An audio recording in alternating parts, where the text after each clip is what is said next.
So it's really important that we take a step back and allow people to be. And what I'm doing is I'm playing my role in this reality. So how can I put this? It's more than one thing going on at once here. Yes, I'm in this reality and I'm experiencing the drama. Yes, I'm having my soul journey. Yes, I don't want to interfere. Yes, I'm having this interview, and yes, I am interfering. Did you see the paradox here? Because if I didn't want to interfere, I could just sit in the cave and just let the world go by and not worry two hoots about it. You know what I mean? But I've actually incarnated to play a role as well. So it's about knowing how to play your role without interfering too much. It's all about balance. It's striking that balance in your journey. It's knowing the journey you're undertaking, and basically going down that path and not trying to steer off the path one way or the other too much. Well, by doing what we're doing, we're allowing those people who are seeking to have something to find, as opposed exactly. to... Yeah. We're helping. What we're doing is we're guiding and nurturing, as opposed to, you have to do this and you must, and, the odd point when I will do that is when I have to get a little bit authoritarian and play my role as a galactic counsellor and tell certain beings that they must leave and the show's over, which I've done in the past. So there is that side to me that needs to come out every now and then. But that's, again, being the drama in the movie and taking on my responsibility for who I am.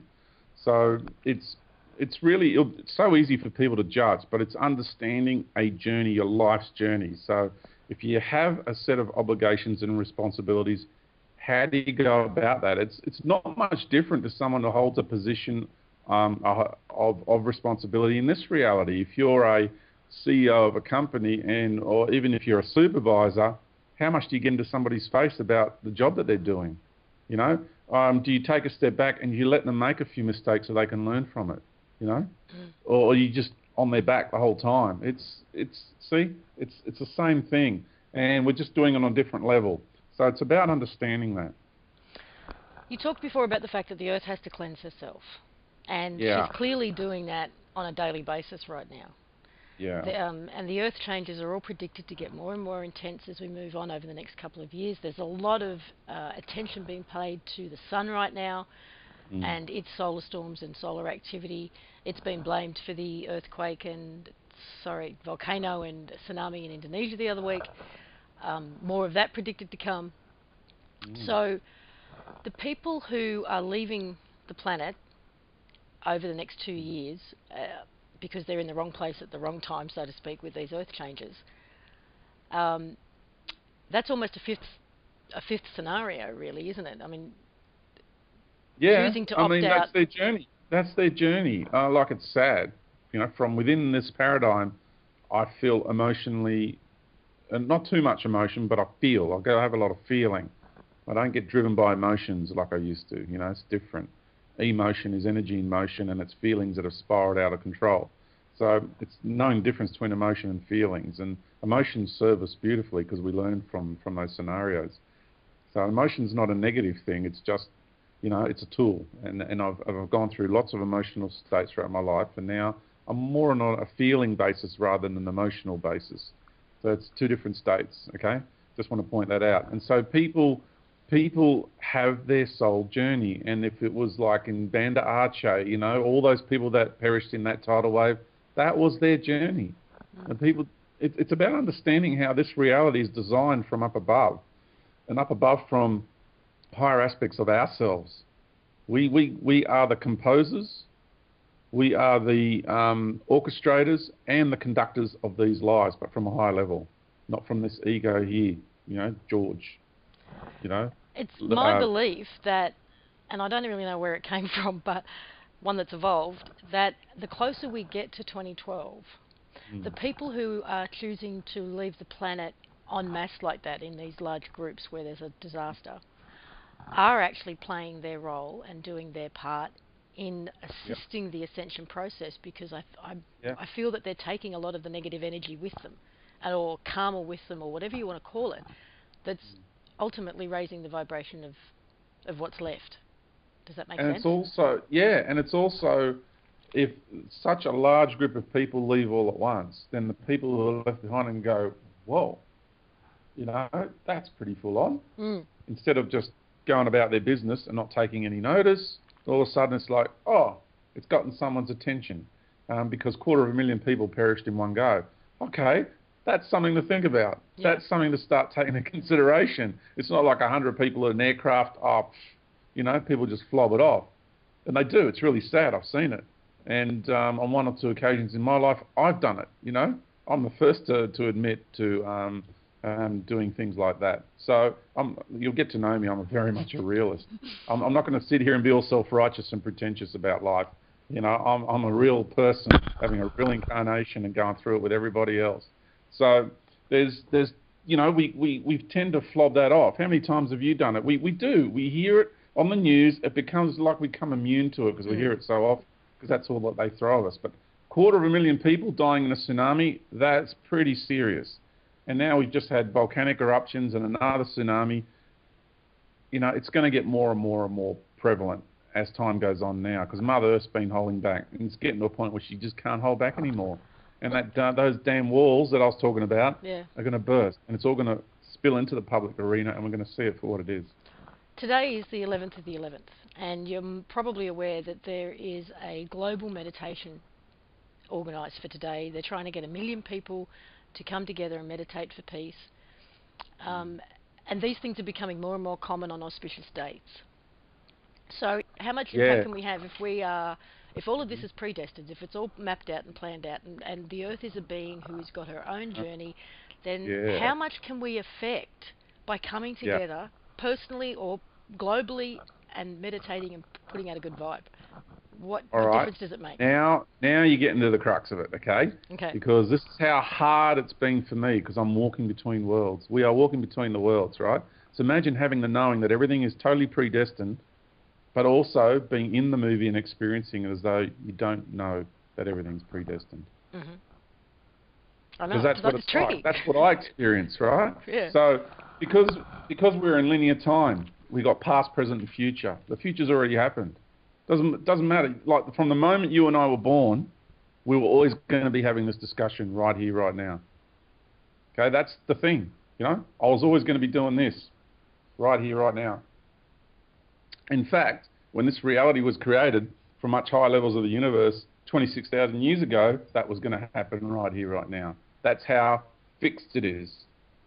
It's written, okay? We have this saying in the Greek culture, when someone passes, we say it's written, because it doesn't make any other sense to why that person needed to perish like that. A young person dying in a silly car accident where an animal just came out of nowhere and bumped the car off, hit a tree and killed them. We get that in Australia with the kangaroos, by the way. So, things like that happen. So it's understanding that this whole reality is fixed and the future, the outcome is done and dusted. Now, people don't like that because where does free will come into it?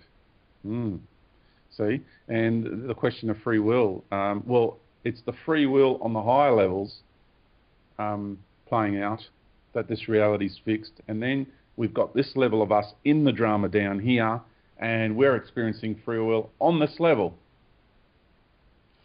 Does that? I think so. But does it mean that from the moment I'm born, there are fixed paths, and I can through will I can change the path? Totally. But you cannot change the path. No, but I can swap. Is there multiple paths, and I can through free will from the much higher realms that created this whole reality and this journey. Yeah. Collectively, you, me, everybody involved, all the animal kingdom, everything collectively up in the higher realms of the universe, we created this reality and this experience. So every life form that's involved in this reality here, collectively, we organise this reality. Okay, it's fixed from up on those levels. Now you come down a few levels, then they're the levels that will say, yes, you can change it. Do you get what I'm saying? And then we're down in the drama. When you're here in the drama, are you saying that we got nothing? We got nada. From the perspective of here in the drama, sure. Can I choose to have this glass of water right now? There you go. I just chose to have a sip right then. From much higher realm, I was always going to have that sip. So we're experiencing life on different levels. Do you know what I mean? Up here, life is perceived in a way. Down here, it's perceived in a different way. So down here, we think we've got free will, but up there, we conducted and orchestrated this whole reality, and I was always going to have that sip of water. I think I know what you're saying now. Like there was a movie with Gwyneth Paltrow, I can't remember the name of it, but it was about two different scenarios where she caught a train and she missed a train. And Sliding doors? Sliding doors, that's the one.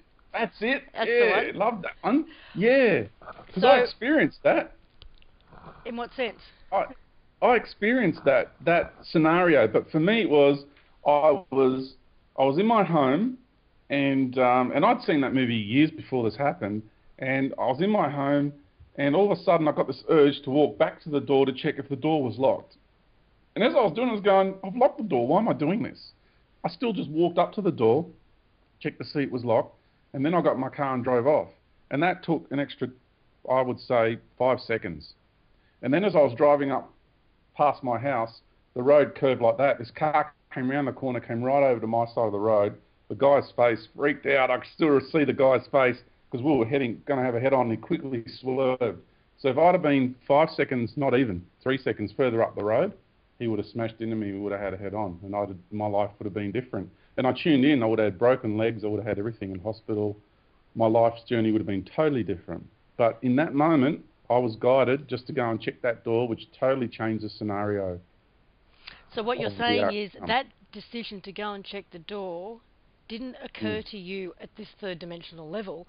You were always going to go back and check the door. Yes. Okay. It was recalibrating me in this matrix. And that's not from the higher realms where everything's fixed. That's an intermediate level that did that. Okay. So guidance... I hope I'm not confusing you too much. No, I think I'm getting it. It's clearer. So it's understanding what we that call guidance, you know, when we suddenly have that urge, or we suddenly get that idea, or just feel that compulsion. Yeah. It's actually something from a higher level, not seeing... How can I put it? Not changing things moment to moment, just making sure that we're staying fixed on the path that was already created. Yeah. Is that what you're saying? Yeah. And some people will call it God, but it's really the higher aspect of yourself, which is God anyway. If you want to, we're all one. You know. So it really, really is a higher aspect of yourself, which is recalibrating in the matrix here, just readjusting your timing in this reality. Okay, back to Earth changes a little bit. Yes. A lot of people out there talking about stockpiling food, becoming energy efficient. Hang on. Yeah. I'm so sorry to do this. No. But you know, I'm getting things from my greater being, just from within here. Something came out. This is a really important point. Yeah. So people know that when these things occur, you come to realise that, hang on a minute, you know, I didn't have that car accident. So I'm still here. So that means I'm meant to be here. Mm-hmm. Okay? So I want people to understand that they're meant to be here. And you realise that you have an outcome to this life. You start to see your journey on a greater level. And you realise, hang on a minute, I have an outcome to my life here. And then when you realise that there is an outcome, that I know I'm going to be a part of this outcome to this reality. So when Mother Earth ascends, I'm going to be a part of that outcome. I'm going to be safe through this journey. And I want people to know that about themselves too. I want people not to worry, not to be overcome with fear and uncertainty, that this reality has an outcome and they are going to be a part of that outcome. And not to get caught up in the drama. You're going to be all right. If you just allow your higher aspects of yourself to...